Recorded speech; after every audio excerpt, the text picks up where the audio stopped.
But since among intellectual creatures some are higher than others, as is evident from the higher ones, it is necessary that the lower intellectual natures should also be governed by the higher ones. Still, more universal virtues are the motives of particular virtues, as has been said, but the higher among the intellectual natures have more universal forms, as was shown above. They are therefore the very rulers of the lower intellectual natures.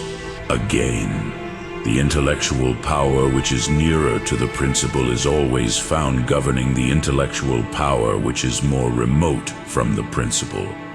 This indeed appears both in speculative and in active sciences. For speculative science, which receives from other principles from which it demonstrates, is said to be subordinate to it. And the active science which is nearer to the end, which is the principle in operatives, is architectural in respect to the more distant.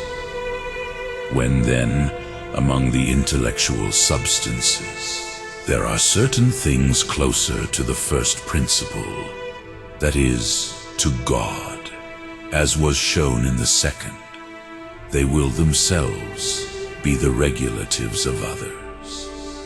Still, the superior intellectual substances more perfectly receive the influence of divine wisdom in themselves, since each receives something according to its own manner. But all things are governed by divine wisdom.